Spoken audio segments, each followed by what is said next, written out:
আসসালামু আলাইকুম সুপ্রিয় শিক্ষার্থী বন্ধুরা, আজকে আমরা বাংলাদেশী বিশ্ব পরিচয় পরীক্ষার মানবন্টন দেখব। তারপর হচ্ছে প্রশ্ন দেখব, একই ভিডিওতেই দেখব। প্রশ্ন দেখার আগে মানবন্টন দেখে নেই। বাংলাদেশী বিশ্ব পরিচয় 100 মার্কের পরীক্ষা হবে। তো এই 100 মার্কের পরীক্ষার মধ্যে কি কি প্রশ্ন আসবে সেটা একটু দেখি।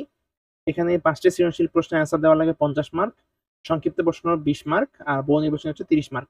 এখানে দেখো 8টি সৃজনশীল প্রশ্ন থাকবে বাংলাদেশী বিশ্ব পরিচয়ের মধ্যে। 8টি থেকে 5টি প্রশ্নের অ্যান্সার দেওয়া লাগবে 5 10 50 মার্ক।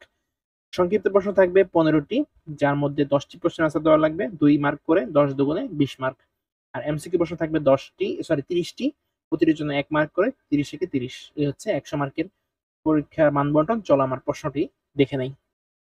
অষ্টম শ্রেণীর শিক্ষার্থী বন্ধুরা, তোমাদের বাংলাদেশ বিশ্ব পরিচয় বিষয়ের প্রশ্নগুলো আমরা এখন স্ক্রিনশট নিয়ে নিবে। তোমাদের কাজই হচ্ছে স্ক্রিনশট নেওয়া। আমরা তোমাদেরকে পড়ে শোনাবো না, কারণ এখানে ভিডিওটা বড় হয়ে যায়। আর তোমাদের পরীক্ষা শেষ হওয়ার পর, অর্ধবার্ষিক পরীক্ষা শেষ হওয়ার পর আমাদের চ্যানেলে কিন্তু নিয়মিত ইংলিশ গ্রামারের ভিডিও আপলোড হবে। ক্লাস 6 থেকে 10 পর্যন্ত সবারই এগুলো খুবই গুরুত্বপূর্ণ ইংলিশ গ্রামার। যারা গ্রামার কম বোঝো তারা চাইলে আমাদের ক্লাসগুলো করতে পারে, একদম ফ্রিতে করতে পারবে। তালুদার একাডেমির ইউটিউব চ্যানেলে এগুলো পাবে। এই অংশটুকু স্ক্রিনশট নেওয়া হয়ে গেলে এবার এটার স্ক্রিনশট নিয়ে নিতে পারো। ওকে, এবার লাস্ট অংশটুকু স্ক্রিনশট নাও। আশা করছি নেওয়া হয়ে গেছে। এবার আমরা সংক্ষিপ্ত উত্তর প্রশ্নে চলে আসি। এখানে 15টি প্রশ্ন আছে, 15টির মধ্যে 10টি প্রশ্ন আনসার দেওয়া লাগবে। তো কাশিম বাজারের সিল্ক সম্পর্কে ফরাসি পর্যটক বার্নিয়ের কি তথ্য দিয়েছেন? বাংলাদেশের জনসংখ্যা মোকাবেলা ইউএনডিপি এর অবদান লিখো। এটার স্ক্রিনশট নিতে পারো।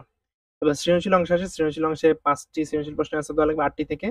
তো এখানে তোমরা 1 2 5 এবং 6 এই 4টি সৃজনশীল প্রশ্ন দেখে যাচ্ছ, এখান থেকে স্ক্রিনশট নিতে পারো।